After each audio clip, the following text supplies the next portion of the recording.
اس کی مختلف راتیں، اس کے دن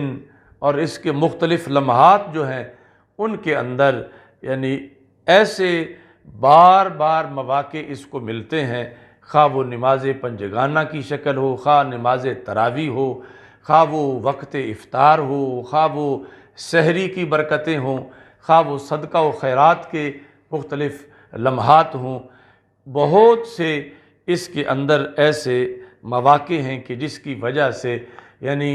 گویا کہ یوں ہے کہ بندہ جنت کے دروازے پہ پہنچ گیا ہے اور اب دروازہ کھل گیا اور اب اس نے جنت میں داخل ہو جانا ہے۔ تو اس بنیاد پر نبی اکرم نور مجسم شفیع معظم صلی اللہ علیہ وسلم نے رمضان المبارک کے لحاظ سے دروازوں کے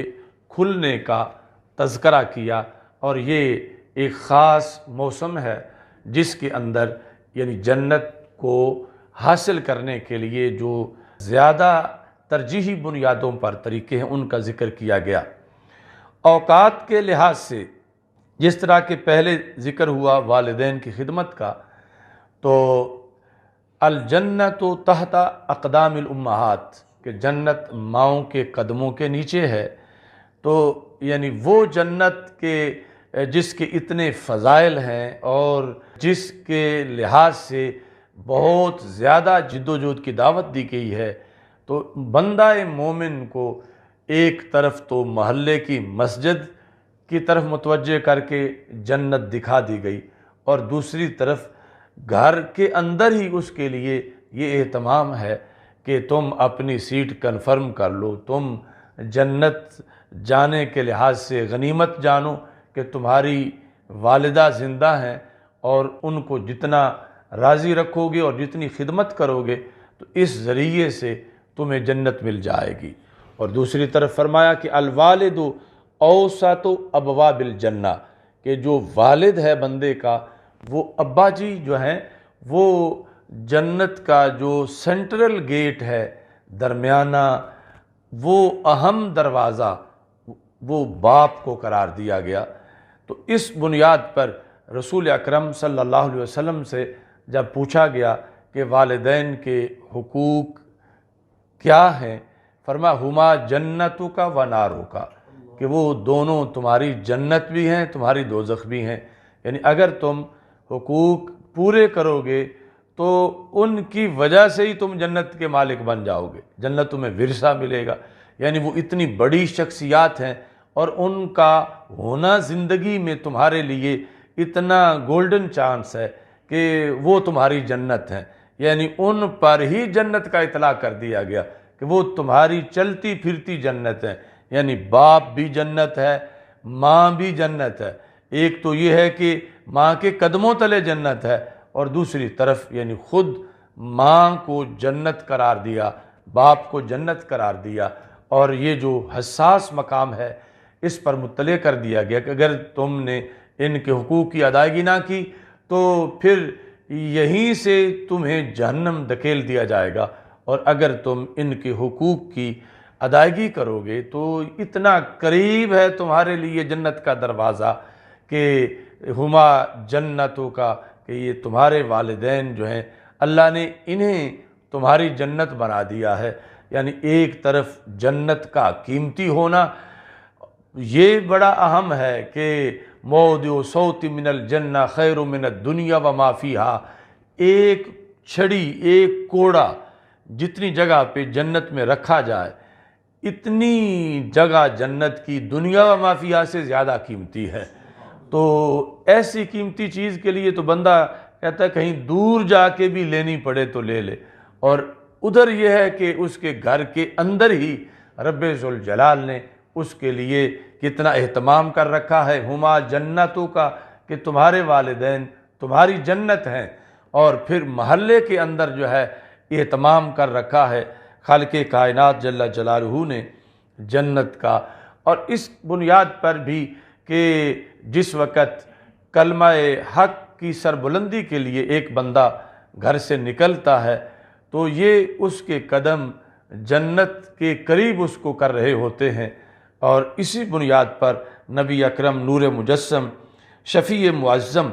صلی اللہ علیہ وسلم نے صحابہ کرام رضی اللہ تعالی عنہم کو فرمایا جب جنگ احد کا موقع تھا کہ ابھی یعنی یہ احد کے پار جنت ہے، تو صحابی کے ہاتھ میں کھجوریں تھیں، کہا پھر میں یہ کھانے تک بھی دیر نہیں کرنا چاہتا اور میں فوراً جنت میں داخل ہونا چاہتا ہوں۔ تو یہ یعنی اسلام کے اندر مختلف جو عبادات ہیں اور احکام ہیں وہ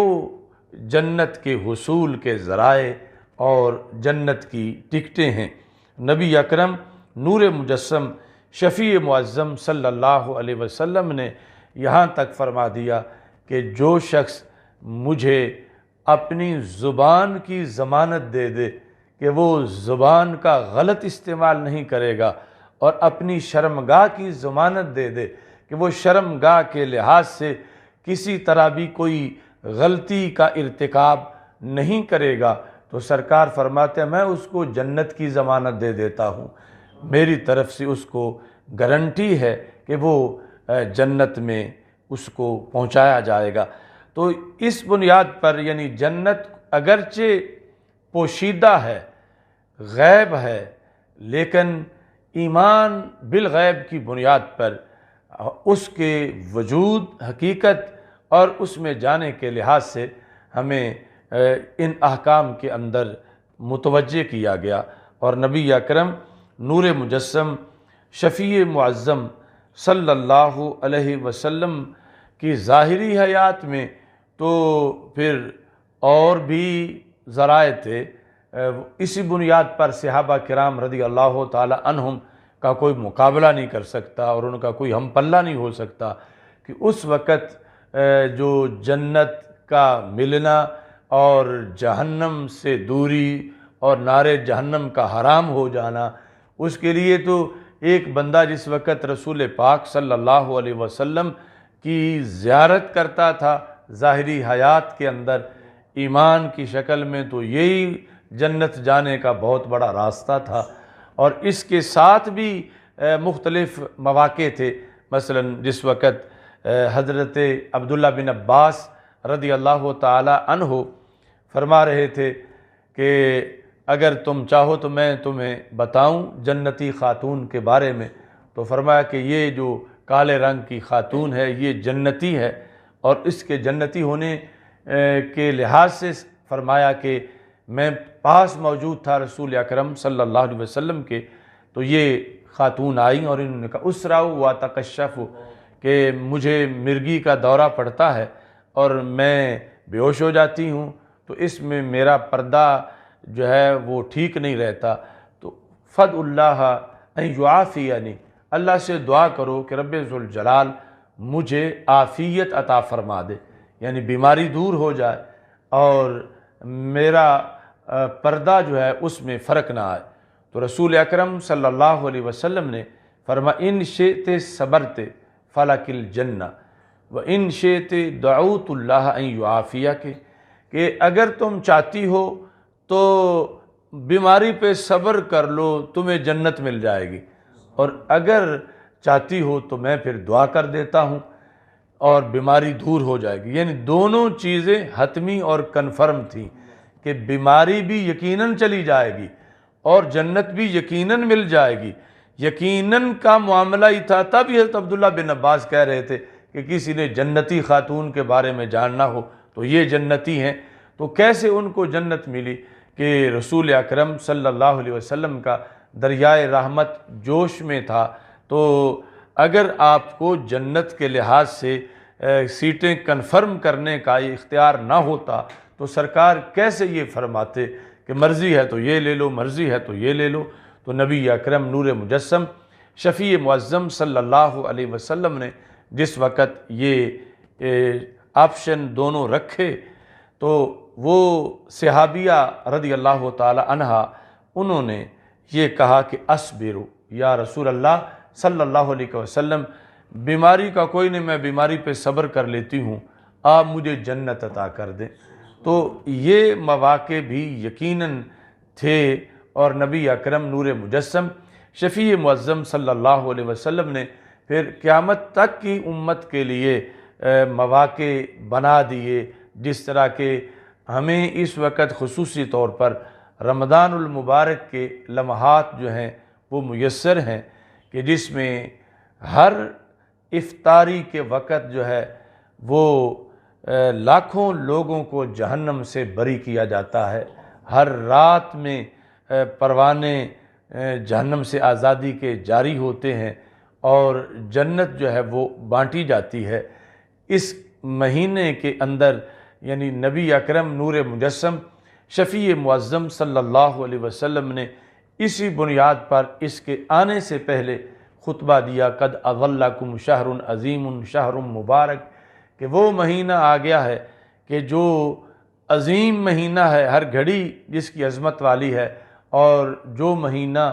برکت والا ہے، من تقرب فیہ بخصلۃ من الخیر کان کمن ادی فریضۃ فیما سواہ، کہ باقی مہینوں میں فرائض جس قدر جنت کے قریب کرتے ہیں، اس میں نوافل اسی طرح جنت کے قریب کر دیتے ہیں، اور پھر فرائض جو ہیں وہ ایک فرض کو 70 فرائض کے اندر تبدیل کر دیا جاتا ہے۔ تو یہ یعنی ایک ایسا پیکج ہے اس مہینے کا، اس کے اندر دن رات میں رحمتوں کے اتنے میلے ہیں کہ کسی نہ کسی گلی میں بندے کی رحمت سے ملاقات ہو ہی جاتی ہے، اور مغفرت کی اتنی ہوائیں چلتی ہیں کہ کہیں نہ کہیں کوئی جھونکا انسان کے گناہوں کی آگ کو بجھا دیتا ہے۔ یعنی اس میں اس قدر کرم کی رحمت کی برسات ہوتی ہے کہ جس کی بنیاد پر بندے کے حصے کی جہنم کے شعلے بجھ جاتے ہیں۔ تو یہ ہمارے لیے سعادت ہے کہ ہم اپنے ایمان کی حفاظت کرتے ہوئے یہ مختلف قسم کے جو اعمال صالحہ ہیں ان کی طرف متوجہ رہیں، اور نبی اکرم نور مجسم شفیع معظم صلی اللہ علیہ وسلم کے در پاک کے ساتھ وابستہ رہیں، اور یہ وابستگی مضبوطی سے رہے، چونکہ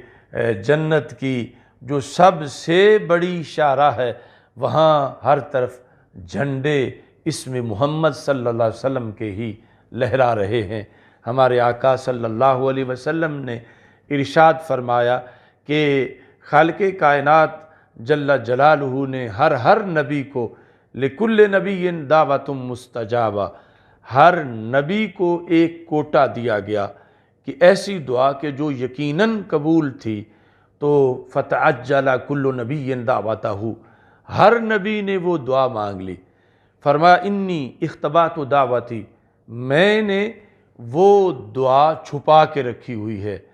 سنبھال کے رکھی ہوئی ہے، یعنی وہ دعا ابھی نہیں مانگی۔ کیوں نہیں مانگی؟ شفاعۃ لامتی الی یوم القیامہ،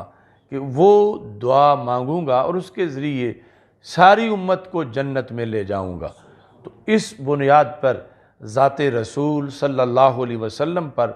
کثرت سے درود، اور نبی اکرم نور مجسم شفیع معظم صلی اللہ علیہ وسلم کی سنتوں پہ کثرت سے عمل، اور آپ کی جو دی ہوئی شریعت اور دین ہے، بالخصوص نظام مصطفیٰ صلی اللہ علیہ وسلم، اس کے نفاذ کی جد و جہد اور آپ کی ناموس پر پہرا دینے کا جو کردار ہے، یہ سارے وہ ذرائع ہیں کہ جس کی وجہ سے جنت میں انسان کی سیٹ کنفرم ہوتی ہے۔ میری دعا ہے خالق کائنات جل جلالہ ہم سب کو جنت کا مہمان بنائے، رب ذوالجلال ہم سب کو نار جہنم سے آزاد فرمائے۔ خالق کائنات جل جلالہ رمضان المبارک کا یہ جو مغفرت کا عشرہ ہے، اس میں ہم سب کی بخشش فرمائے اور سب کی مغفرت فرمائے۔ وہ لوگ یعنی بڑے بد نصیب قرار پاتے ہیں کہ رمضان گزر جائے اور پھر بھی ان کے گناہ باقی ہوں، رمضان گزر جائے اور پھر بھی ان کا نامہ اعمال سیاہ ہو، رمضان گزر جائے اور پھر بھی ان کا جہنمیوں کی لسٹ میں نام ہو۔ تو ہم اللہ تعالیٰ سے دعا گو ہیں کہ رب ذوالجلال ہم سب کو نار جہنم سے آزاد کرتے ہوئے ہمیں جنت کے لحاظ سے اپنا خصوصی فضل اور جو جنت الفردوس ہے اس کے لحاظ سے ہمیں شرف عطا فرمائے، اور ہمارے نامہ اعمال کو ہر قسم کہ گناہوں کی سیاہی سے ستھرا فرمائے، اور رب ذوالجلال ہمیں پکی توبہ کی توفیق دے، کیونکہ توبہ کا جو دروازہ ہے یہی جنت کا دروازہ ہے، اور توبہ کی وجہ سے سالوں کے گناہ بخشے جاتے ہیں، اور چند لمحوں میں توبہ انسان کو اللہ کے قرب میں اعلیٰ مقام پر فائز کر دیتی ہے۔ اور اس کے لیے ندامت ضروری ہے کہ جو جہنم کی راہوں پہ وقت گزرا ہو، بندہ اسے یاد کر کے اعتراف کرے کہ مجھ سے غلطی ہوئی، اور پھر جب ندامت سے اس کے آنسو نکلتے ہیں تو یہ چند آنسو بھی رحمت کے سمندر میں